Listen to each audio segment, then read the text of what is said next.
fate of the universe on the line. I want Iguodala. Kevin Durant. You know who I am. Hurry, way downtown. Blocked by James. Is this the dagger? Durant and Irving took the league for a ride. $1 million contracts, and there's more from the side. New media, old media, they all got nothing much to say. But here again, 6 is the name of the game. It's hashtag Ballers Play NBA podcast, your favorite NBA podcast in an Indian accent. We're back at it again with the opener to season 6 of the podcast. If this is your first time listening, then I'm your host Ashwin. And before we begin, please don't forget to like, share, subscribe, and follow this podcast wherever you listen to your podcasts at, because we release an episode every week. In the association this week, DeAndre Ayton got paid with a 4-year, $133 million contract, which is the largest offer in restricted free agent history. NBA champion Andrew Wiggins said he regrets getting vaccinated, and James Harden took the city of brotherly love name literally by letting the front office take his money to get other stars. Speaking of hits, I've got with me, as always, someone with an unblemished record of predicting box office performance. Someone who has never dented another vehicle, and someone who hates cockroaches as much as he does low basketball IQ. My co-host Vineet. What's up, man? How's it going? What is up, Vineet? What is up? Just want to tell our audience that this is our 100th episode of the regular podcast, not counting lives and other things. Man, Vineet, 100 episodes. Do you remember episode 1? No.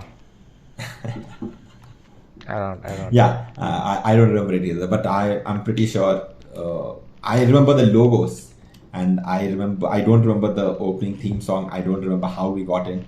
I don't remember whether there was an intro. I know that there was not an intro. I think we just started like, hello, let's talk about the NBA. So, man, 100 episodes, been through a lot. Any particular feels you have? I mean, 100 is just a number, but it's I mean, nothing really, as to be honest.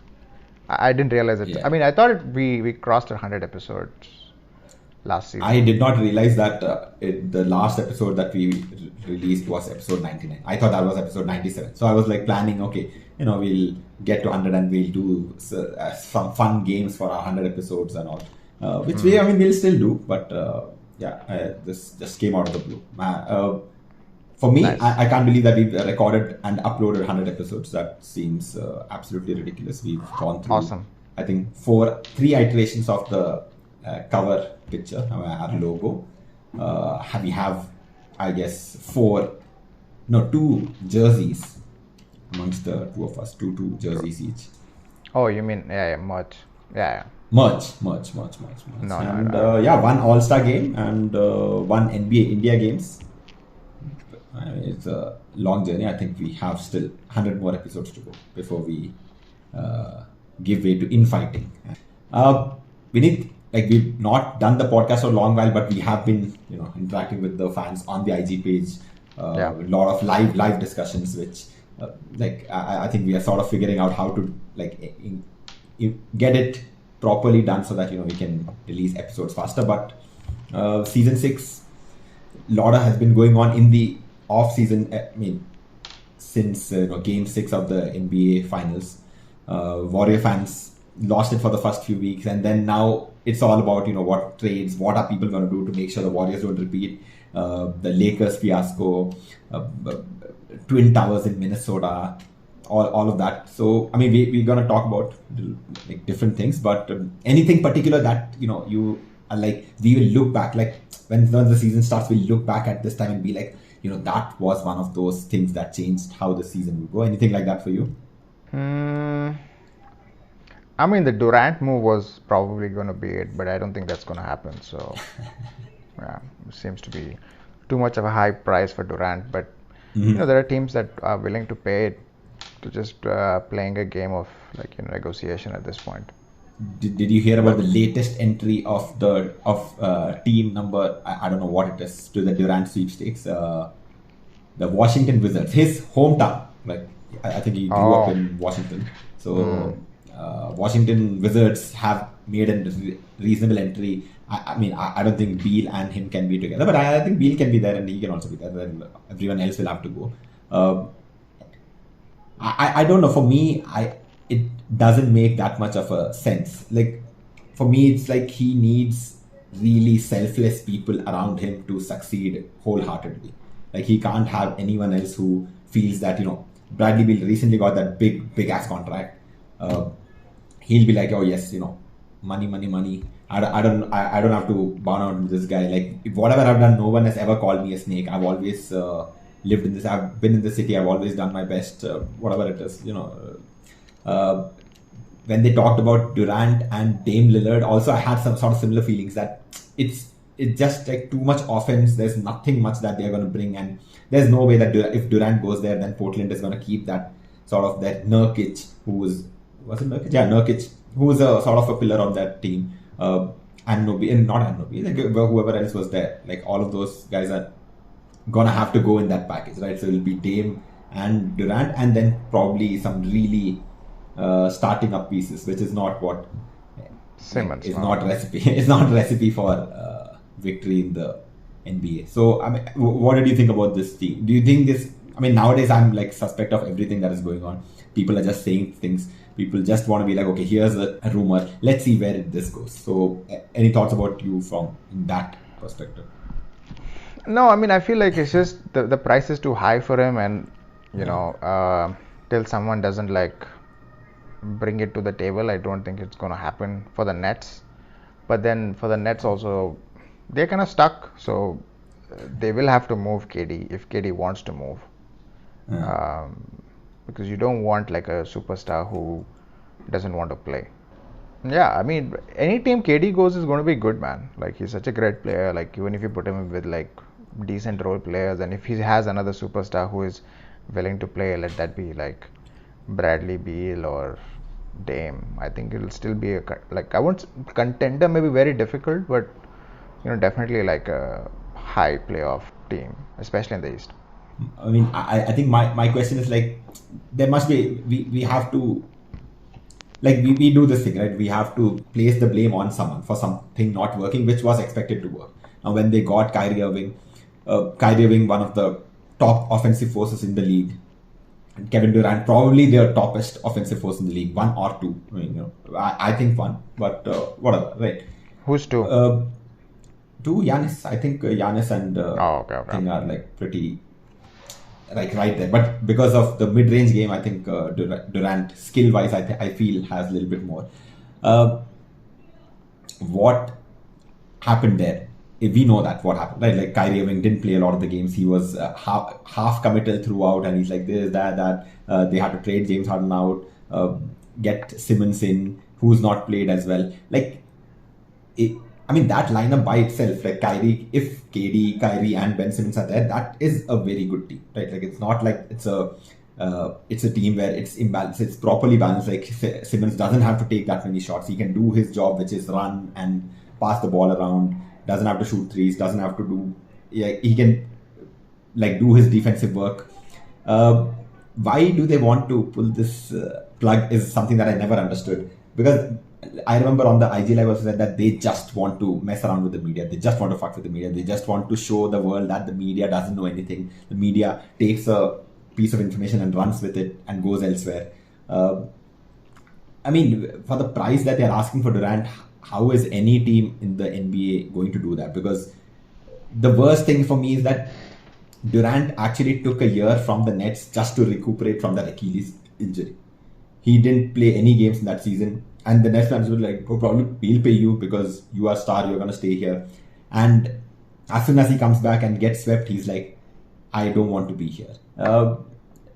What implications do you have? I mean, at the end of the day, this is a business, right? Like, the NBA is a business, entertainment business. Now, the assets are your superstars. They are the people who get sell the tickets and bring people in, get the sponsorships, all that. Like, I don't want to be here. I don't care about the contract. Trade me off. Is that do you see that as like someone who keeps an eye on businesses and, like mergers and acquisitions is this a trend that is going to happen? Like, more superstars are going to be like, I will only play where I'm comfortable. if I've signed a contract, that contract means nothing to me. What do you think about that? Yeah, I mean, I think not every player has that kind of power.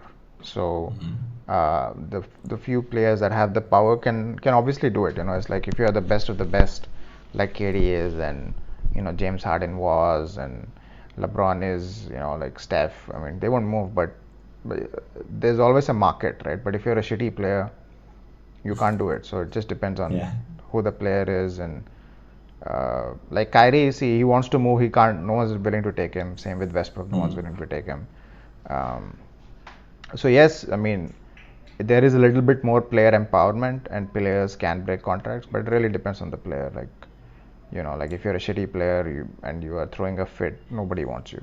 So you're saying this is just a problem of the top 10, maybe top 15 players. Like they are the only people who can cause such drama anywhere. The other people don't have the leverage. That's top 10 non-loyal players. Some players are loyal, right? Like Steph is never going to move. Like Giannis might. Giannis. So, yeah. One of the topics that we had talked about separately was the legacy of Kevin Durant. Right? Like he's still not retired. He's still probably got like 3-4 years more. I mean, injuries, as long as injuries don't affect him, 3-4 years more. This sort of hissy fit throwing, I don't know, like it seems for me at least, it's like, okay, this is not a good place for me, I don't want to be here, which is not that unreasonable, of course. But when you sign for a team, what kind of responsibilities you have, like that sort of takes into consideration. Like when you are at the top, like when they talk about the top 15 and all of them are equally like very talented, very skilled, but these intangibles sort of come in between. Like, are you a leader of men? Are you a person who can play winning basketball? Are you someone who can elevate your teammates? Does this do anything to change that narrative of Durant? Or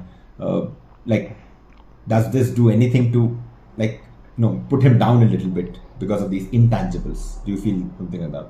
Yeah, I mean, it's going to be like a blemish on his career, right? I mean, I don't think anyone ever will give him the props for the two championships, and he's going to carry that weight. As much as he may say, this and that, like, unfortunately for him, I mean, was he the best player during the Warriors playoff runs? Yeah, he was the most unstoppable player because of the rest of the Warriors, right? If the rest of the team was bad, then he would be quite stoppable, like he was stopping OKC, and like you can reduce his impact if the others are not good. But if the others are Steph and Clay, then it becomes very difficult for you to reduce Durant's impact. So I think that will definitely stay with him. But his skill set puts him his skill set puts him in like the top 30 without even if he would not have won any championships or anything like that. Yeah. Just how well he can score. He's kind of like the George Gervin. I think George Gervin is a top 35 player all time. So he's kind of in the similar thing. Extremely good scorer, very good,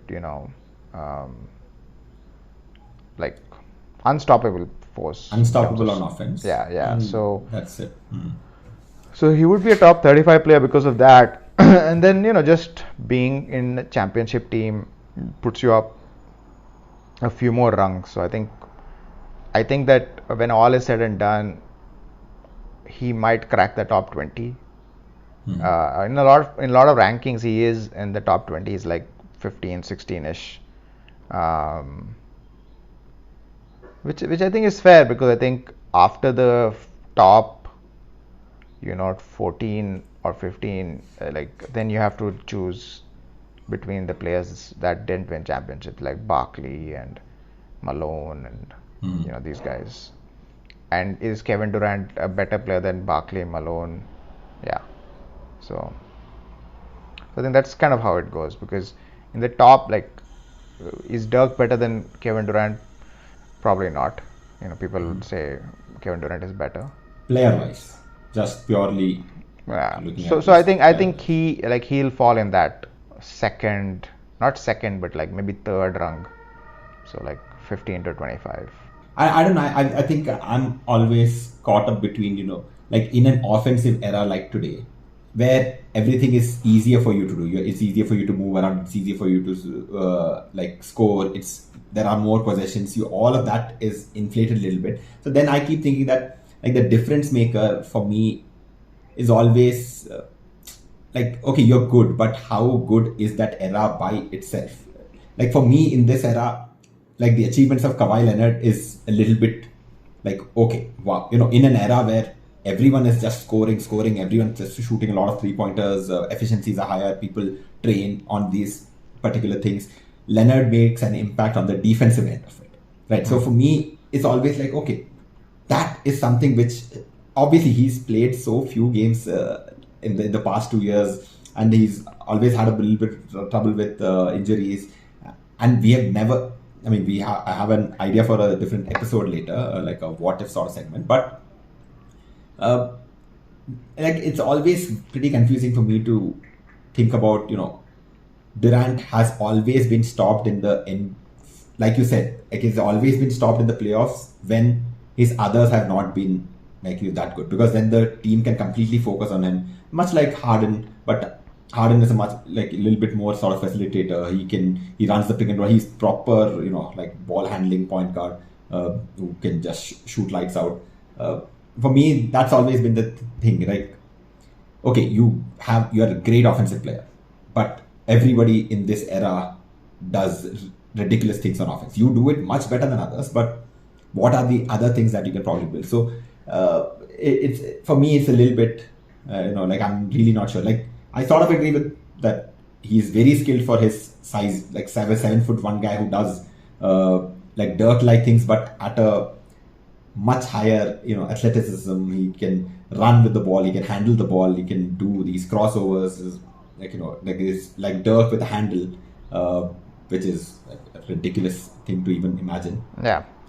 So for me, then like I don't want to go by narrative, because I've seen, like, as a fan of Durant, I've seen him become the MVP of the league when Thunder had, like, Russ was out and he took the Thunder to 55 wins in that season, got the MVP. Nobody had any, like, oh no, maybe LeBron should get it, maybe you should get it. It was like Durant carrying that team over. So he is a great player. Now, obviously that's a great player, but then if you can be stopped by some means, then I don't know, it's sort of, a little confusing for me that if you can be stopped, then what, like, how great are you if, like, okay, he's stopped, and then you get swept also in the playoffs? That's again sort of a little bit of like, okay, I mean, it's basketball where you, like, at least in playoff basketball, you can score how much you want, but if you can't stop the other team, you're never gonna win. And then, like, what is the point? Like, aren't you playing basketball to win the game?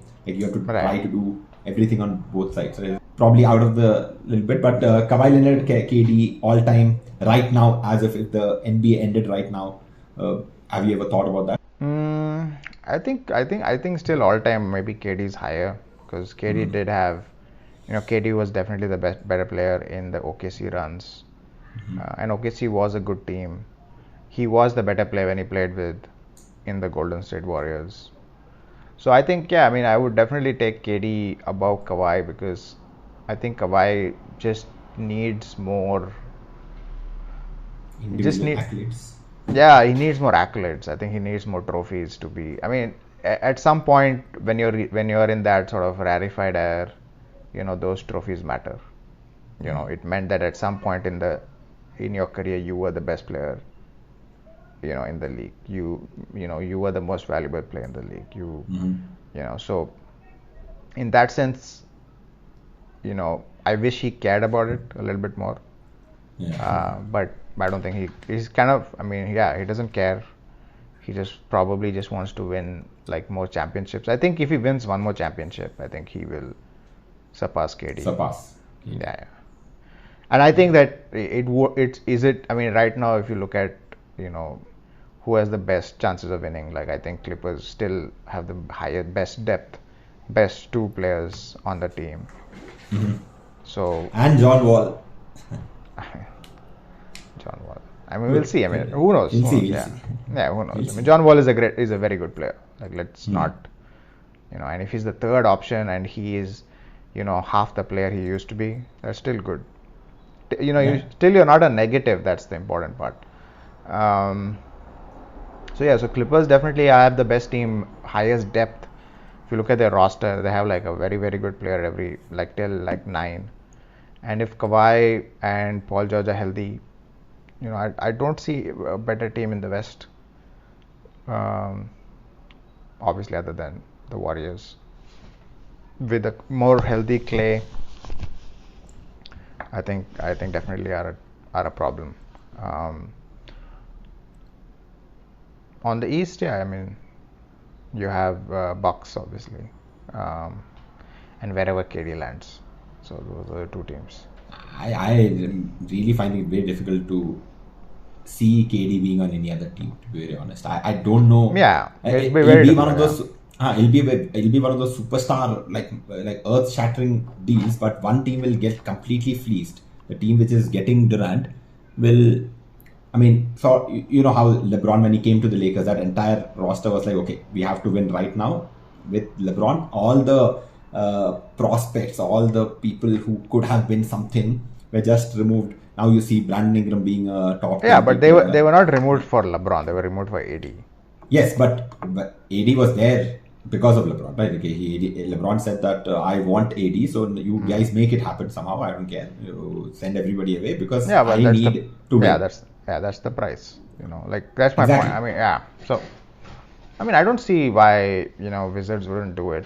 It's been a perennially losing team, so they have no This could be actually like, unless KD gets injured, then it would be like a very bad thing for basketball in general.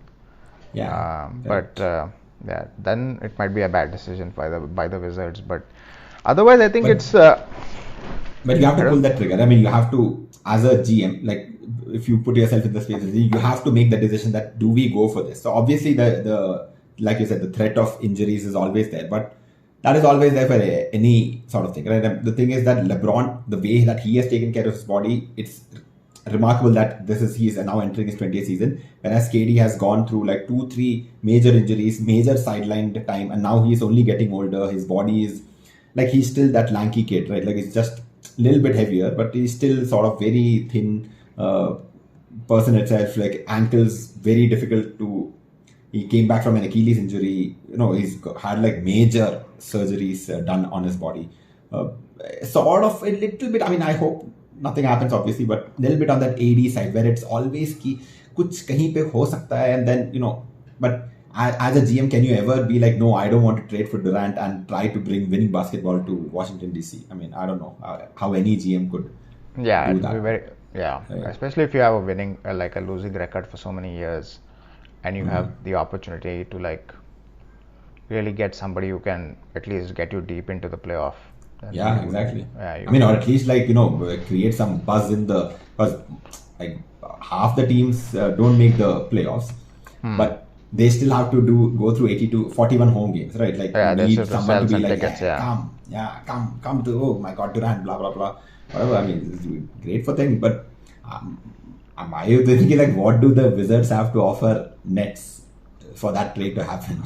Nobody wants to take. Bradley Beal has this $250 million contract. Who's going to take that contract over? I mean, they need one all-star back in return, right? They're not going to give Durant up for draft picks and like a bunch of trade. Yeah, they need at least one good player in return. So I don't. There's only one. There's only one good player on the Wizards. Also, it's not like they have the 2-3 players. They don't have anyone. They don't even have a. They have Rui Hachimura. They have Rui Hachimura and Bradley Beal. That's it. They have Kristaps Porzingis, a $31 million contract. Can you believe that? I forgot Kristaps was in Washington. That will be something to see. Like two sort of unicorns. Yeah, you're right. Wizards have nobody. I don't know what Wizards are going to trade for. I don't know. Do they have picks or something? I don't think so. No, they've been doing like reasonably good so that they don't get like good picks only. Just some random, maybe second round picks. Yeah, so I don't think it's possible. Or it'll be one of those. Either it'll be nothing, like nothing is going to happen, or it'll be one of those, four. Well, they have Kyle Kuzma. Kyle Kuzma, Rui Hachimura. But they are not stars, no. Like if even they're not even an all-star. Yeah, you need an all-star. You Even need if you, to get even if you give all of them, even if you give Kristaps, if you give but Kristaps, I don't know why. I mean, Kristaps, if you give back Kristaps and Kyle Kuzma and Rui Hachimura, it's not a great deal, but at least they have something to do. They can be like, okay, Kyrie, you stay here because nobody wants you, and you guys come. And but then the Wizards thing is done. Like they have nobody there. It'll be Durant, Beal, and then a bunch of others. That's it. Yeah. I don't know. I was really sure that something with this Pacers will happen. Like Pacers would get Russell Westbrook and they will help Kyrie get to Lakers, and then one more something around that will happen. Buddy Hield, all those people will go to Lakers, something like that. But I don't know. I really don't see any of that happening. Like, I don't see anybody willing to help the Lakers by taking Russell Westbrook. I think they're like, yeah, you keep him. You took that contract, you keep him. I mean, actually, Pacers are not bad. I mean, Pacers could actually do a good trade for KD. Like they have some good players, like decent players that you can trade for. They have Daniel Tice, Miles Turner, Jalen Smith. Isn't Brogdon in Pacers? No, he's in. No, Brogdon went to Celtics. Went to Celtics, correct. Yeah. The Pacers can help Lakers out. The only thing is, will the Pacers help Lakers out? Take Russell Westbrook's contract and give them Buddy Hield and. Why would they do that if they can get KD? I think some little shady under the table dealings and all. KD, and how will they get KD? I don't know. Like, why not? I mean, if you have picks and you give Buddy Hield, Chris Duarte, Daniel Tice. I have never heard of a team succeeding with picks. Like I cannot remember a single team which is like, oh, we have picked amazing players at the right positions, and like I mean, I don't know. Maybe I should do some research on that. But I'm trying to figure out what team is it who got the picks and those picks became like, OKC. diamonds. Where? That's how OKC became OKC in 2012. It's all picks that they had. Isn't that from the Seattle Sonics time that they got those picks? Yeah, but that's when they're pretty bad. As in, they didn't trade for picks. No, they just were pretty bad in that previous season. Then they got KD, and then I think even that season they won like 25 games or something, and then they got like KD. I mean, even the Boston Celtics team was basically like created using a lot of picks. Like they got the number 2 and number 6, not because they played bad, but because they had picks and they traded up many times. You mean this version of the Celtics, the Jason Tatum one? So picks. It's such a rare thing. Like one team getting successful in maybe. Yeah, but what else can Nets do, right? They can't do anything. I mean, right now OKC looks like a good team with Chet and what's his name, the Australian. Giddy. I don't know. I mean, Chet looks like a feather sort of guy. He has to get a little bit bulky, but I don't know. We have to see whether there's. Apparently, they are the only 7'1" guys. Chet and Poku, only 7'1" guys in the NBA history who are 185 pounds or lower. 185 pounds is like not even 90 kilos, like some 85, 86 kilos. I mean, I think like Shai, Josh Giddey. I think OKC is going to trade Shai and get more picks, which I think is smart. Because Shai is 24, while like Josh and Chet the only reason they might give away Shai is because of that whole Spurs logic of giving away DeJounte Murray. That your prime we don't want to waste by playing on a tanking team, because he's already played 2 seasons on a tanking team. I think not 2. Okay, maybe the previous. I mean, the bubble season was fine. They were still in the playoffs. Last season was completely gone, and he was also rested only. So maybe if they think that way, then they might send him off, or they're trying to get one big superstar to OKC for 1 season maybe, and then they're like, okay, Shai can play with them. But I won't be surprised if they just trade him away. No, I mean, I think it makes sense to actually give away Shai, get more picks, because like if you're looking at your roster, you have Josh Giddey who's good, you have Chet who's good, who are at rookie contracts. You'll have to pay Shai. It should be like he is still on his rookie contract only. Like that extension will happen. Correct. He didn't get paid yet. He didn't get paid yet, yes. So next year he starts getting paid. Okay, I mean, let's believe whatever we have to believe. And what team are you excited for next year? Like, what team are you thinking that okay, they have done really good things, and we should really they should be sort of front runners, on like early dark horse for like how the season goes. I think Timberwolves. I mean, I think people are just like hating on the Timberwolves. Like they were really good. Like they made the play-in last year. They made the playoffs, no? Yeah, that's what. When I mean they made the play-in, I mean they got out of the play-in into the playoffs. So they were a playoff team already. I think they've cut all the like fat out, and they said, okay, this is like we're gonna play three players. We're gonna like give them everything. And I think there's one more. They have another trade with D'Angelo Russell, I think, remaining to bolster like more wing defense. So they might give up. They send D'Angelo Russell away. Yeah, and get I mean, He's I think like one of their best scorers. not really. What do you mean? He's too expensive, and he doesn't do much once you have these other three. But somebody has to control the ball, and there's no other ball handlers as such. Like Patrick Beverley, you can't trust with. You mean get like someone like a light D'Angelo Russell? See, they have very good assets. They have Kyle Anderson, who's really good, who can always be a point forward. Then you have Bryn Forbes. So you have like these sort of secondary ball handlers who can, because what you have to do is you have to either pass the ball to Anthony Edwards or pass the ball to Karl Anthony Towns. That's all you have to do. And if you get in D'Angelo Russell, who's getting 31 million, he'll try to do his own thing. I think next year or something the salary cap is going to go up. Then like all these huge contracts are not going to feel huge. Like the limit then just goes up a little bit. So like like comparatively, I think D'Angelo Russell is not going to be making that much percentage of the salary cap. I mean, I agree that he's not that great on defense and has monopoly on the ball, but somebody needs to like Ant is sort of a slasher, right? Like he's not a set your man up and like go past and do all that jazz.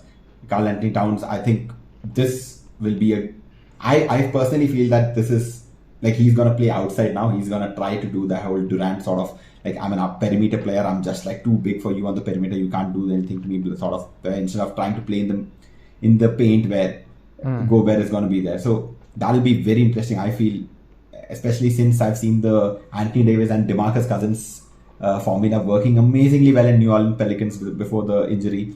I was a huge fan of that big sort of like a passing big and a sort of 3-point shooting big. Of course, Gobert can't shoot threes, but I think they are going to be very interesting. I think Celtics for me again getting Brogdon was a big deal.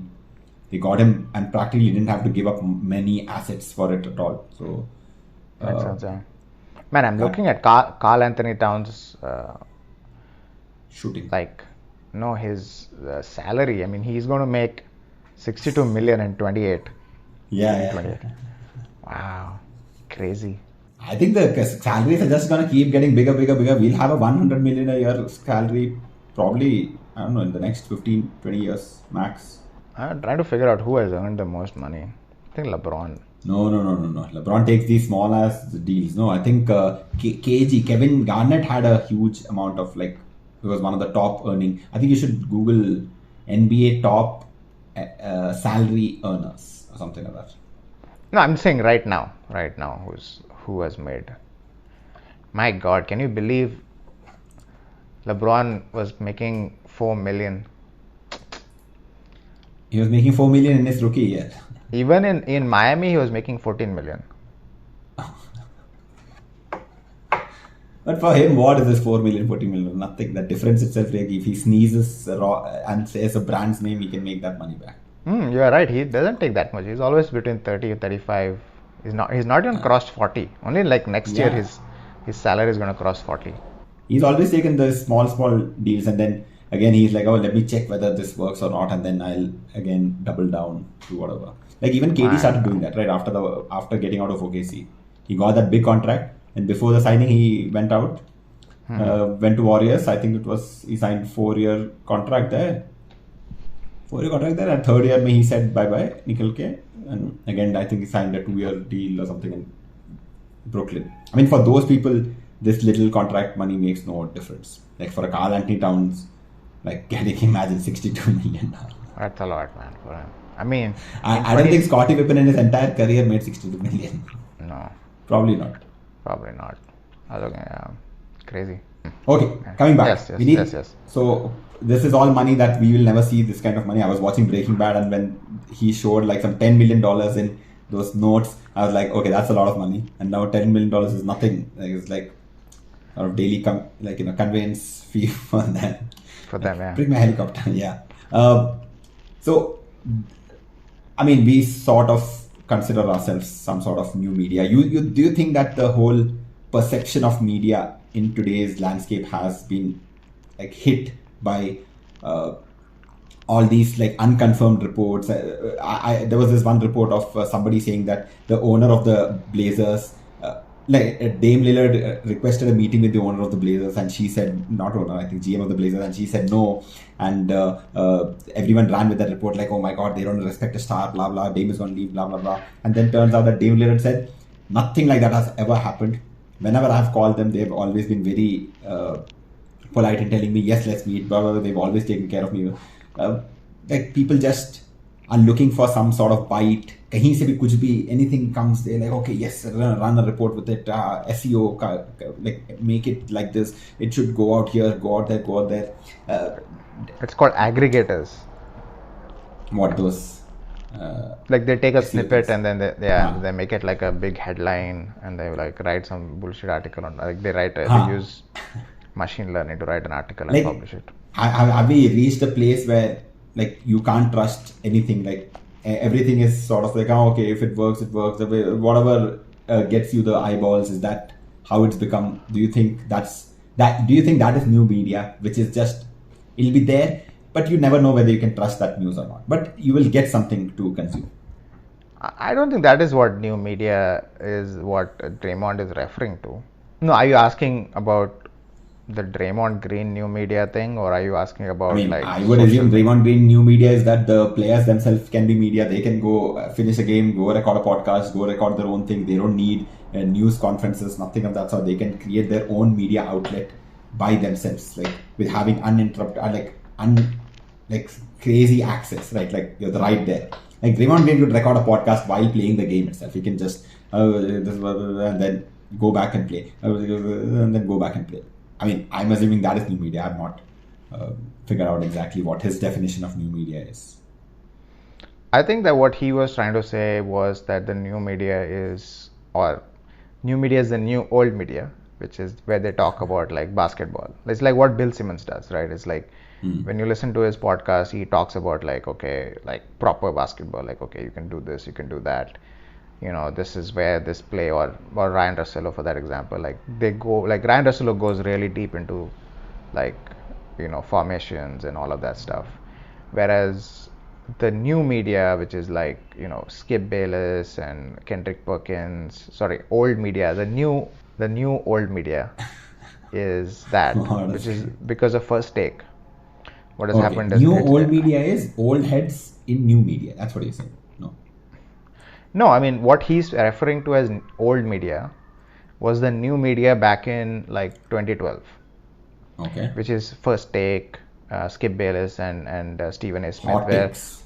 Hot takes, where it was never about the basketball. It was never about like what's happening on the court, but it's like, is Steph Curry better than Kobe? You know, why didn't Kobe take, like that kind of stuff? And that, you know, that had a lot of eyeballs, and that still has a lot of eyeballs, and people are craving that kind of content. Like no one really wants to talk about the X's and O's of basketball, and you know how like why this team didn't do well, all of that stuff. So I think what his whole thing is like, why aren't people talking about basketball? Why they're talking about what this player said, how this player is feeling, what is the underlying thing, because the player like closed his eyes while saying a word. You know, that's the new media, which is like, it's not about basketball per se. It's hot takes about like intangible stuff. He's not clutch enough. Instead of discussing why did he not feel clutch? Yeah. I mean I think a little bit of that supply demand thing, right? Like people get tired of just these hot takes, or you tell people that you should be getting tired of hot takes. Let me give you a new flavor of Coke. and then people are like, okay, new flavor of Coke, not bad. Not bad. No, I And think then- I think what Draymond had realized is that people don't care about like his version of what media is. He'll soon realize it because right now he's on that high of like attacking Skip and Stephen A. Smith and like, you know, so he's not become famous because he's speaking about basketball. He Correct. got Yeah, famous because exactly. he's attacking other people. So like eventually he'll realize, oh shit, I have to keep attacking them to actually get views, and then he'll keep doing that, and then he's just going to become that. And then they'll come back and say the old new media, and then they'll go back to that hot takes, and then they'll be like, no, new old media, and then old new media. Something like that. Yeah, but I think both have to coexist. I just don't think that people in general care about. Not only care, I don't think they can even like understand and execute like a simple basketball play, and even including myself. You know, like thinking basketball, that guy does a very good job of it. He doesn't do that anymore, but initially when he started off, he was like really dissecting plays. And Adam Taylor, our friend from Boston Celtics, that's what he does. He dissects plays, and there is a market. Coach Nick also shows that a team runs a lot of this play, like a lot of elbow action or a lot of flare screens. Yeah, But so there is a market for it, but it's not as big as the first take market. Like, correct, because that's very difficult to understand. yeah, and so I think basically Draymond's just going to end up like creating more attacking content, and I don't think he genuinely even cares about old media and new media. I just think that he's using it as like his Stick. thing. Yeah, for now. Uh, Yeah, like he's kind of like Kobe in that sense. okay, all right. Ding. No, I mean Kobe tried a lot of different things. Like we know Kobe, sound shit and all. He came out. He tried a lot of sticks and like the things that stuck. That stuck. Black Mamba stuck. But I think he had like 2 or 3 nicknames before that. I know Vino, once he started playing bad, he's like Vino, and then before that, like after Colorado, it was Mamba mentality. Before that, I don't know, like he was winning, so he didn't really need. Then to Girl do Dad. much. You know, he also comes up with these Girl. like sticks. Yeah. No, but I think in social media you always need to have a stick. Otherwise, there's no space for you, right? Like, because so many people are doing so many things that you need to get identified by something. Like we know Stephen A. Smith for, like he came into all of our households when he made that Kwame Brown rant. Like that was genius, right? Like I'm sure he's been ranting before, but that one was what captured everyone's attention. And then he became that guy, like who will have these stay off the weed, and he became that sort of guy. And so without that, there's not much, like visual value for someone who doesn't understand basketball. Like when he does that, you're like, okay, all right, I love what he does, what he does. And social media is so evolving that if you give up people a lot of this thing, after a while they'll get bored, they'll start looking for something else. So if you don't give them the next dose, they will go to someone else. They'll go to the next creator who's willing to give something like that. So it's a pretty social media game right now. I don't think Draymond. No, it's Green true. is It's that true great at for normal media also. I mean, that's what news does, right? Like news don't like they don't say like good stuff. They don't say like, oh my god, like at today's budget they said that we had 20% improvement in something. They never say that. They also like 30% bad shit happened. You know. What are we going to do about it? How will this affect our future generations? Yeah. They just give it new names so that we are like, okay, this is probably not. So that we talk about them like this. That's what they want. We've talked about Durant. We've talked about where he could go. We talked about like